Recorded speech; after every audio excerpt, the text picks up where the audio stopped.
Welcome online guys, TomoGotchi here, and welcome to Deuce Cards. Welcome online guys, TomoGotchi here, and today we're going to be playing Dungeon Dice Monsters. Welcome online guys, TomoGotchi here. Welcome online guys, TomoGotchi here, and welcome to Toy Box Turbos. Welcome online guys, TomoGotchi here, and this is the secret of Monkey Island. Welcome online guys, TomoGotchi here, and welcome to Powerpuff Girls Defenders of Townsville. Welcome online guys, TomoGotchi here, and this is the final station. Welcome online guys, TomoGotchi here, and we're playing the ship. Welcome online guys, TomoGotchi here, and this is Super Amazing Wagon Adventure. Welcome online guys, TomoGotchi here, and welcome to the 100th episode of TomoGotchi Plays. Woo! Welcome online guys, TomoGotchi here, and welcome to a very special video where we take a look back at Season 1 of TomoGotchi Plays.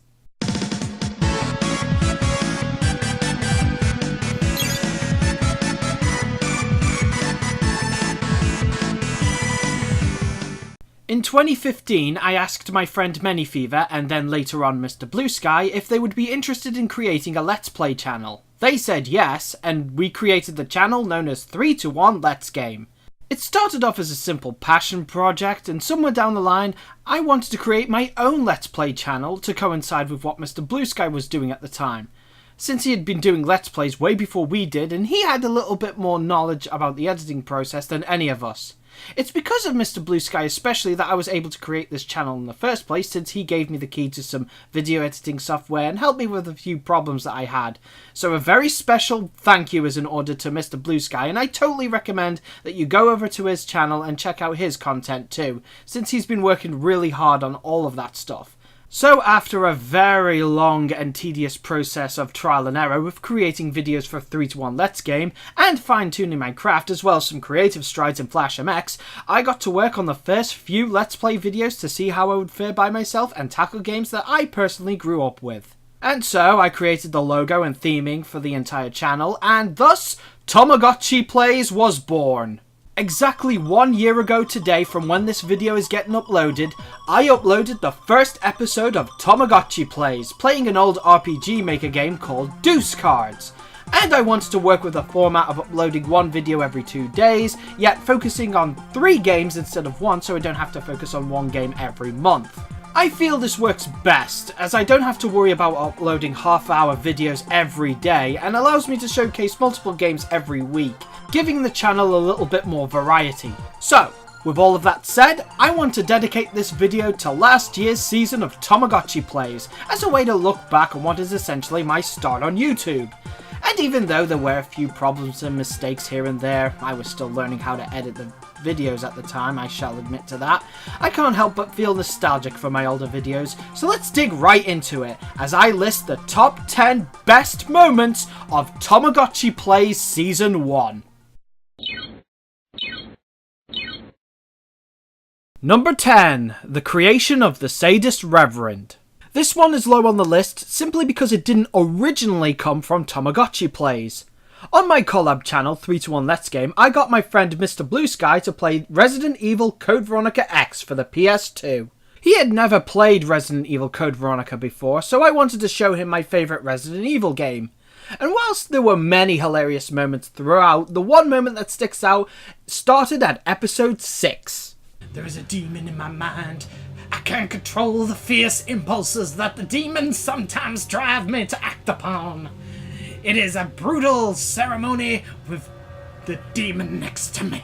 Even if an outsider sees it, they will never be able to tell that it is the key. I must remember that my life ends when I lose Sir Alfred's trust, and by holy God, who will be saved?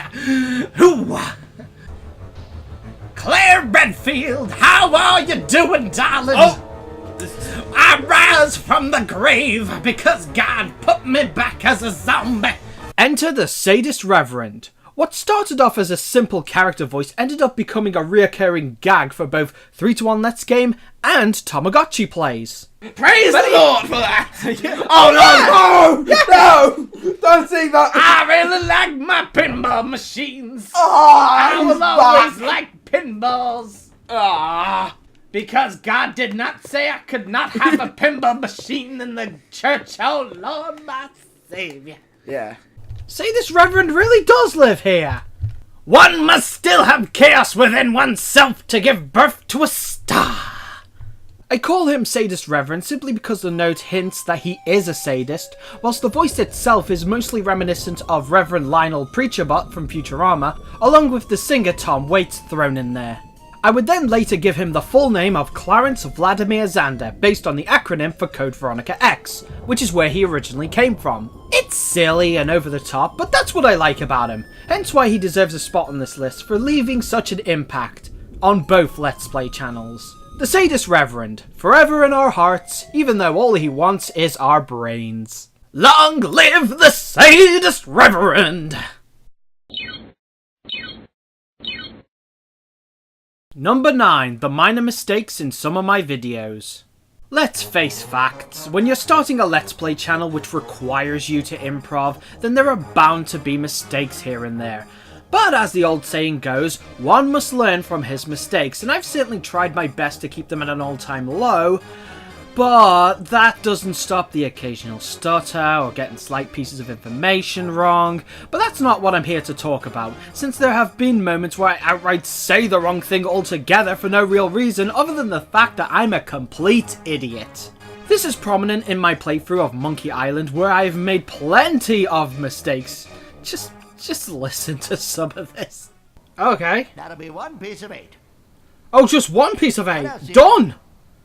1 piece of 8 for a pack of Rolos. Thank you. Yeah, apparently I cannot tell a Rolo from a Polo. Roly-poly. Oh, but that's nothing compared to the crown jewel that is this. By the way, that's our protagonist, LeChuck. Seriously, dude, if Ron Gilbert ever came out and announced that LeChuck was the real protagonist of the entire Monkey Island series, it would blow my mind. Yeah, I don't think that little text box is enough. Really, I should have known a lot better. Let's hope Season 2 doesn't have as many mistakes, but if they show up, you have permission to laugh at me. Number 8. Geeking out about trains. It's no secret to anybody that I am a train fanatic. I can talk all day about all sorts of train-related trivia, though it's not every day that I get to share that with anybody. Until I played The Final Station. I played The Final Station simply because it involved trains. What could be more fun than running around in a zombie apocalypse in a mighty steam train carrying survivors across a desert landscape? I enjoyed this game a lot, and though the game itself is really short in length, I really admire the attention to detail here, with the sprites making every area truly unique, as well as an unravelling story that you get to uncover by finding random notes on the wall. One such area is an entire engine workshop, and once I saw this place, I just had to let it all out. I'm sorry, I'm beaming. Is this a train workshop? Awesome! It seems like it's trying to be a train and a carriage. That actually exists, by the way. Here's a picture of it. Looks awesome, doesn't it? What if these are like the new shunters? Is that the driving wheel? Okay, so it's an O, 2, 4, and then a bow for some reason. I don't get it. The middle number is always the driving wheel, so these are the driving wheels on this train, those are the driving wheels on that train. Does this information help anybody? What does it add to the game? Why am I talking steam train wheel configuration when I should be focusing on the octopus dudes trying to kill me? Doesn't matter, I see a train and I can analyze it for days. Even though it's not based on any real engine prototypes, I can tell that there is some form of inspiration somewhere and it's worth talking about. Seeing trains in video games always sparks that interest in me to want to know more about the engine itself, and Final Station truly delivered on that. So kudos to the creators of this game for giving me so much to work with. The Final Station, where the zombie apocalypse is no excuse not to be a huge nerd. Oh hello, here we go! Yes! Yes! Belus AX02 reactor is to be placed. Oh, it's just the. Number 7, surprise pulls. Some of the games I always enjoy playing seem to be those games that have some form of collecting involved. This is prominent primarily in 2 games in particular that I've played on this channel, which are Deuce Cards and Dungeon Dice Monsters. Both of these games involve collecting, and the prizes that you often get are random, so there is that layer of unpredictability when it comes to seeing what you might get. But that's the joy of games like this. It's seeing what you might get and the shock of finding something really rare and valuable, especially when you end up using it. Grants Damper ability, adds form 2+ mana. Ooh, Omni! Hello, we got a rare one! We got a rare card and I don't even know what it does. Increases all avatar abilities by value equals Deuce. And there he goes. Whoa! Yes! Yes! Yes! Yes! Ooh, my! I give you the... Oh! Oh my word! Woo! Orgoth! The Relentless! Dungeon Dice Monsters especially only ever gives you 1 new monster to use after every game, and it's mostly just stuff that you already had. But pulling that Orgoth the Relentless changed everything. Being able to summon one of my favourite classic monsters from the game is such a blast, and one that I wasn't really expecting because I didn't expect to pull it right away. Surprise pulls. It's better to be surprised than know what you're going to get. Granted, what's coming up next might contradict that a little. Number 6, the surprise attacks on the ship. This one goes out to the countless amount of times that I got jumped on. The ship, though a fun game, is one that really tested my patience, and all just to wheel some old guy around. Seriously, I swear some of these dudes appear from nowhere. Just look at some of these encounters. I'm watching you. Yeah, you go over there, and you stay there. What the hell? You just spawned out of nowhere! Wait, so you could have moved your wheelchair the whole time? He's not there now, but he's going to teleport. Just watch, just watch. He's going to teleport, and it's going to be over. You son! I would like to complete this game at some point, but for the time being, I really don't want to deal with getting shot every time I turn a corner, yet can't shoot back because the guards will get huffy and lock you up for 10 seconds. Well, there you go. What? What? But I'm his bodyguard! The game is good, and I definitely recommend playing it, but man, did it really drive me up the wall. The ship. Pulling an Orgoth the Relentless or a Goddess card is one thing, but getting courted by goons is not a happy surprise. Number 5, Adventures on the Wagon. It's a short one-off, but I really like how random this game is. I must admit I do regret not playing this game for much longer than I had, but it was still fun nonetheless. It's also a nice excuse for me to include my co-hosts Miss Blue Sky and Manyfever from 3 to 1 Let's Game for the ride. Well, before they died anyway. Then again, I died too, so I guess we're even? This is certainly a game I'll consider playing again. I only made it a one-off just because I wanted to reserve the 100th episode slot for something else, but even as a one-off, it's still fun looking back. Super amazing wagon adventure. What can I say? It's mad, but the good kind. Also, why did I kill those soldiers in the war? That's just stupid! Number 4, the Jigglypuff song. It's a really minor moment, but one I remember fondly. Check this out. Ladies and gentlemen, by the great TomoGotchi, I give you the Jigglypuff song.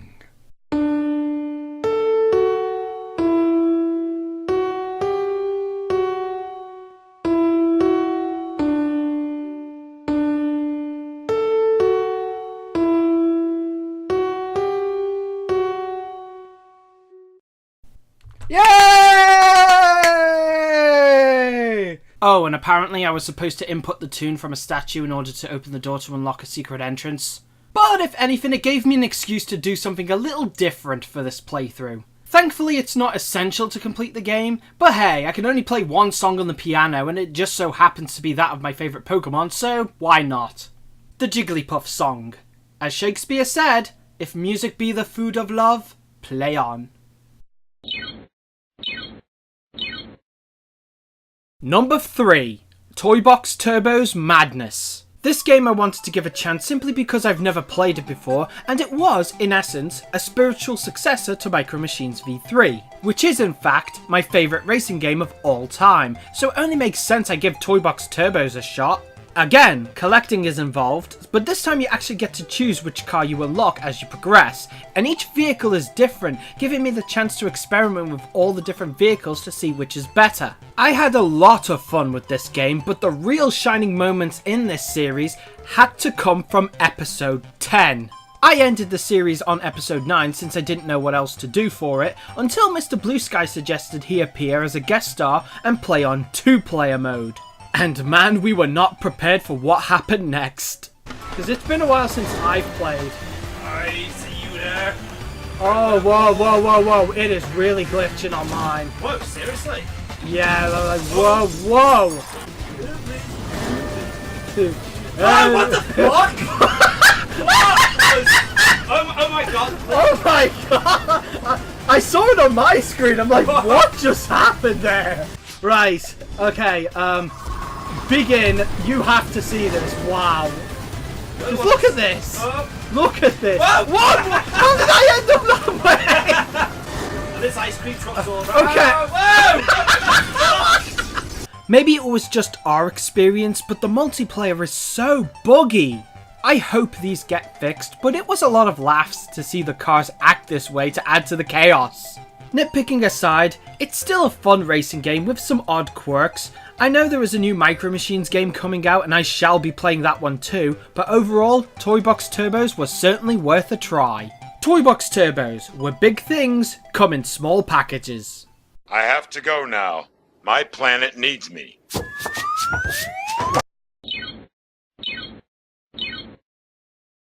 Number 2, Baby Joe's Sheer Brutality. I had no idea what to do for my 100th episode, so I thought to myself, why not play a game I remember from way back in my childhood on the Amiga? I have no idea how I was ever able to play this game as a kid, but as an adult, I honestly am surprised with just how absolutely brutal this game was. You thought the ship was bad? Baby Joe is built on making the difficulty beyond comprehension. The level design is all over the place, sometimes requiring leaps of faith where you never know what's directly below you until it's too late. Enemies that never leave you alone, or you can't jump over because of the absurd hitbox Baby Joe has. There are gift boxes here and there that often give you items, but more often than not they can outright harm you if you're not careful because most of them are death traps. You want to know what Baby Joe is? A baby. Yes, I said that.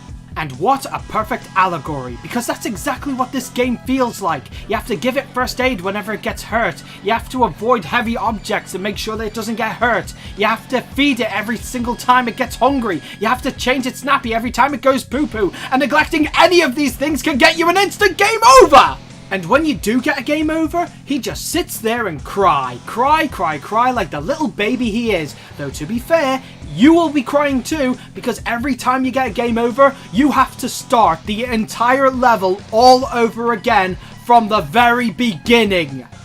Wow. Just wow. I had no idea it was going to be this brutal. I thought it was just going to be a simple one-off to celebrate the 100th episode of TomoGotchi Plays. But you want to know something? This game was still fun. Call me crazy, but that's exactly how I feel. Yeah, the game is incredibly brutal, but that's honestly what makes this little mini-series so enjoyable in the end. No joke, I got so crazy with this game that I actually did go out of my way to wear a nappy for most of this Let's Play. Something that I may consider doing in the future, but for this, it was just so perfect. Is this a good game? Hard to say, but it is a game that I did enjoy playing even with its immense brutality. And that's enough for me, I guess.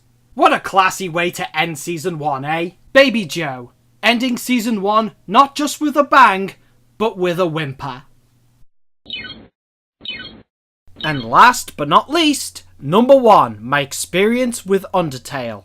Before I press on, I want to bring up 2 things. 1, I mispronounced my friend's nickname. It's actually pronounced Venom 9999, and yes, that's how he wishes to pronounce it. It's a minor mistake, but it's worth correcting because he and Carnage Jack actually donated this game to me, so the least I can do is get their names right. And 2, if you have not played Undertale, I urge you to click off this video and play it for yourself to completion before continuing on. Because this game I herald as being one of the greatest games I have ever played. I love this game and I am so grateful that I not only got to play this blind, but record my genuine reaction to it, because Undertale is an unforgettable experience that is worth experiencing for yourself rather than just watching someone else play it. Granted, once you've played the game, it's worth it just to see what other people felt about it. I have seen dozens of Let's Plays and they're all different because of the way that the players experience the game. This game has taught me to love these characters, and the story is different from anything I have ever played, and this game did something that I never truly expected it to do. Just a heads up, I will be spoiling the end of the game, so click off if you haven't already played the game to completion. But I seriously want to talk about this, because this moment truly defines my overall experience with Undertale. Undertale is such a good game that it made me cry. I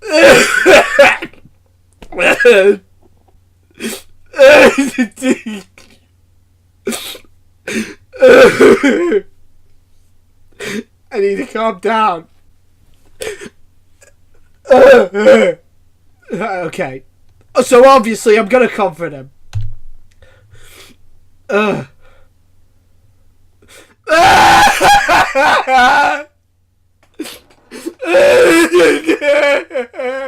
Do you have any idea what it takes for me to burst into tears like this? To me, that's how I know a story is good, when it invokes that emotion. But I really admire the heart and soul of what is going on here. After all I've been through, loving these characters, being that emotionally invested in the story, and after some intense boss fights, not knowing what's going to happen next, all leading to this moment. Undertale's story is all about kindness, forgiveness, compassion, and averting conflict. And I gotta hand it to them, this is a fantastic payoff, and one I will truly never forget. Those tears are why this is the most defining moment of TomoGotchi Plays Season 1. And that's it, my top 10 moments on Season 1. Do you agree with the list? What's your favourite moment? Feel free to leave a comment below and let me know what you liked about Season 1. After playing Baby Joe, I wanted to take a break from doing Let's Plays so I don't suffer from burnout, but I also wanted to make some changes for the channel before continuing on. The biggest problem in my past videos was the fact that most of them were full screen instead of widescreen, which they should have been. Taking the time off has allowed me to perfect my craft and get better, and I certainly hope to keep on improving as I go along in Season 2. That said, my intro and outro, which was full screen before, is now widescreen. So now I don't have to worry about the game itself being full screen or widescreen and just go by widescreen by default. I've also added some other little touches here and there in order to improve the look of my videos overall. As of recording this video, I have 15 videos already made and ready to go, with one episode being uploaded every 2 days, starting from Wednesday the 3rd. That's right, TomoGotchi is back and ready for more! I hope you've been enjoying my videos, and I hope to continue on for as long as I can, simply because I enjoy doing it. So the last thing I want to say is, thank you all very much for watching, and let's create some more great moments as we enter TomoGotchi Plays Season 2. I'll leave you all with the new intro so you can get a sneak peek of what's to come, but as always, this is TomoGotchi signing off. Click, click! Thank you very much for watching, guys. This is TomoGotchi signing off. Click, click! This is TomoGotchi with a sore elbow. And this is TomoGotchi signing off. Click, click! I hope you've enjoyed this Let's Play. And from the bottom of my heart, thank you for watching. So until next time, guys, this is TomoGotchi signing off. Click, click. So until next time, guys, this is Mr. Blue Sky signing off. And TomoGotchi signing off too. So click, click. So until next time, guys, thank you very much for watching. This has been TomoGotchi playing The Secret of Monkey Island Special Edition. And until next time, until then, I'm signing out. Click, click. So until next time, guys, this is TomoGotchi signing off. Click, click. Again, thank you guys very much for watching. And until next time, this is TomoGotchi signing off. Click, click. So until next time, guys, thank you very much for watching.